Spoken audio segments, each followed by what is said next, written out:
The sun has risen on an independent, united kingdom.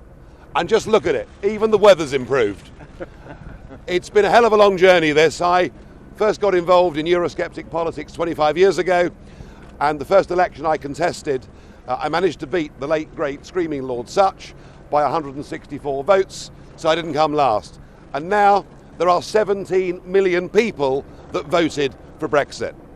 It's a victory for ordinary people, decent people. It's a victory against the big merchant banks, against the big businesses, and against big politics. And I'm proud of everybody that had the courage, in the face of all the threats, everything they were told, they had the guts to stand up and do the right thing.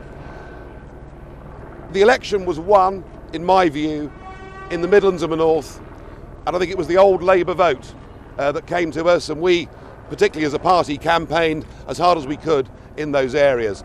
There is still a massive disconnect between Westminster, SW1 and real communities. And the one image I will remember throughout the rest of my life was a woman in Bolton grabbing my hands with tears in her eyes saying, why doesn't David Cameron, why doesn't the government come and see what they've done to my community, what they've done to the prospects for my kids? People here don't understand, they're too wealthy.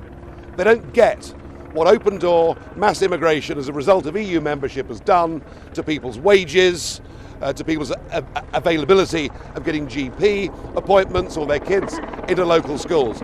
This was the issue ultimately that won this election. So I'm thrilled that we've done this. I believe the other big effect of this election is not what's happened in Britain, but what will happen in the rest of Europe. I mean, in the rest of the EU, Eurosceptic parties never talked about leaving the EU, now they are. An opinion poll in the Netherlands said that a majority there now want to leave. So we may well be close, perhaps, to Nexit. And similarly in Denmark, a majority there are in favour of leaving, so we could be quite close to Dexit. And I'm told the same may apply to Sweden and perhaps Austria and perhaps even Italy too. The EU's failing, the EU's dying. I hope we've knocked the first brick out of the wall. I hope this is the first step towards a Europe of sovereign nation states, trading together, neighbours together, friends together, but without flags, anthems, or useless old unelected presidents.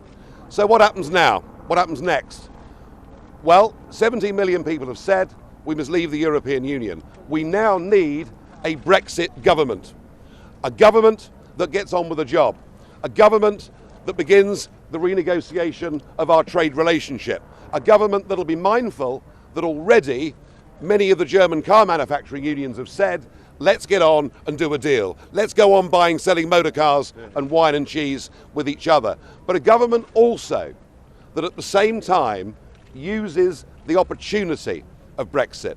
And the opportunity is we're now freed to start making our own trade deals and associations with the rest of the world. We've left behind, with this result, we've left behind a failing political union. We've given ourselves the chance to rejoin the world in a 21st century global economy. So we need, as I say, a Brexit government.